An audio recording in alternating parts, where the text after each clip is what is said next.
هذا القرآن يوحدنا لطريق الخير يوجهنا الله تعالى أنزله ورسول الله معلم.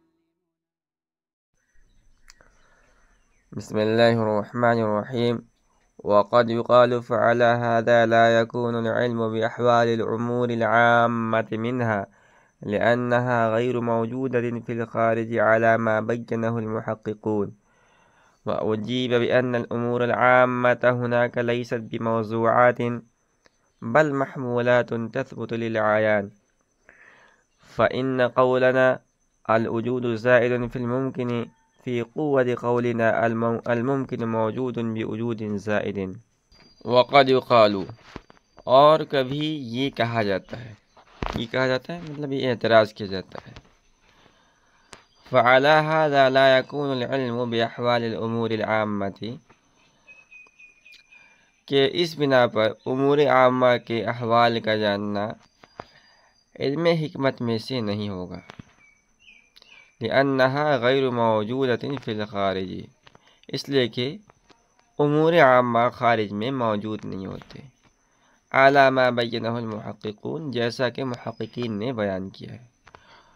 وأجیب بأن الأمور العامة هناك ليست بموضوعات،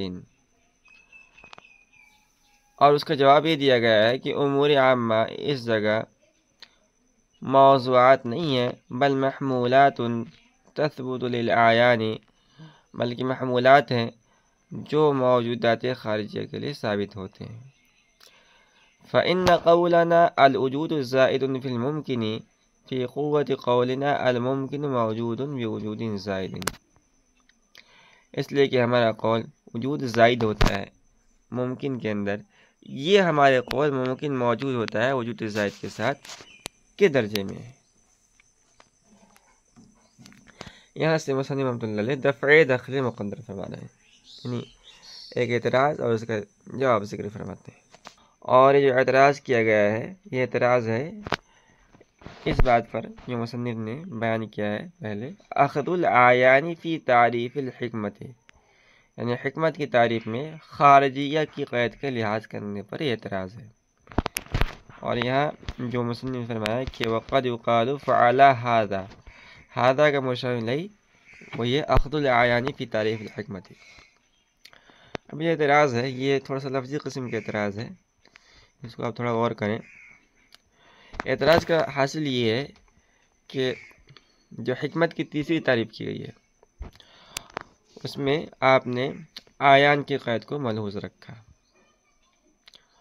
اور اسی وجہ سے آپ نے منطق کو علم حکمت سے خارج مانا ہے۔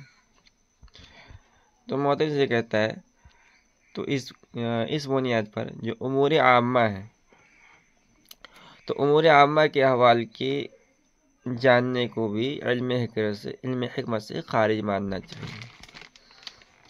جس طرح آپ نے آیات کی قید کی وجہ سے منطق کو علم حکمت سے خارج مانا ہے، اسی قید کی وجہ سے امور عامہ کے احوال کو بھی علم حکمت سے خارج ہونا چاہیے تھا، حالانکہ یہ ایک علم حکمت سے خارج نہیں ہے، جیسا کہ محققین نے بیان کیا ہے۔ اب اس کو مثال سے سمجھا رہے ہیں، جیسے وجود ہے، حدوث ہے، امکان ہے، حصول ہے۔ میں نے مقبل میں پڑھا تھا کہ یہ سب کیا ہے، یہ سب امور عامہ ہیں، اور یہ سب کے سب معانی مصدریہ ہے، اور ان کے خارج میں کوئی وجود نہیں ہوتا ہے، البتہ ان کے جو مشتقات ہوتے ہیں وہ خارج نہیں پائے جاتے ہیں۔ جیسے وجود ہے، تو وجود تو موجود نہیں ہے خارج کے اندر، لیکن اس کا جو مشتق ہے موجود، یہ خارج کے اندر موجود ہے۔ اسی طرح حصول، یہ بھی خارج کے اندر موجود نہیں ہے، لیکن اس کا جو مشتق ہے حاصل، یہ خارج کے اندر موجود ہے۔ تو خلاصہ یہ ہے کہ جب امور عامہ خارج موجود نہیں ہے تو ان کو علم حکمت سے خارج ہونا چاہیے۔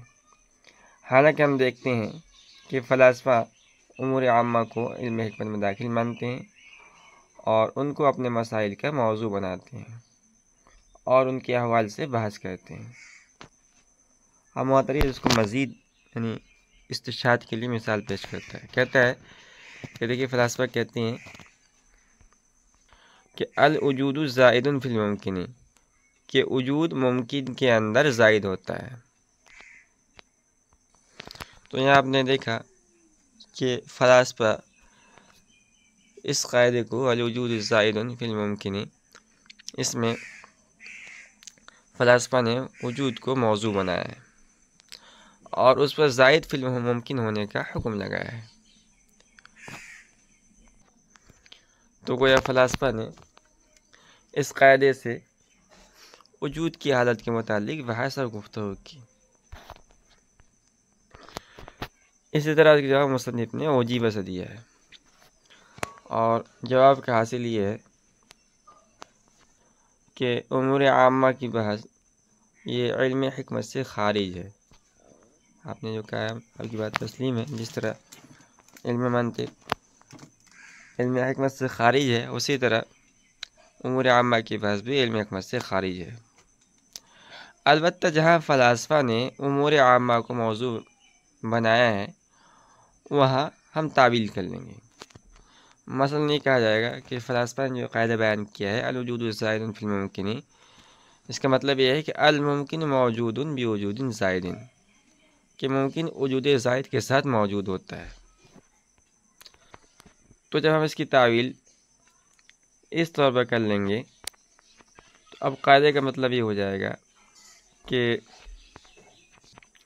ممکن وجود زائد کے ساتھ موجود ہوتا ہے، اس کا وجود ذاتی اور لازمی نہیں ہوتا ہے۔ تو بحث وجود کے حوالے سے اب نہیں ہوئی بلکہ ممکن کے حوالے سے ہوئی، لہذا اس قاعدے کا موضوع وجود نہیں ہوا بلکہ ممکن ہوا جو خارج کے اندر موجود ہے، اور وجود تو اس تعویل کے اعتبار سے محمول کی جگہ واقع ہے جو موضوع یعنی ممکن کے لیے ثابت ہو رہا ہے۔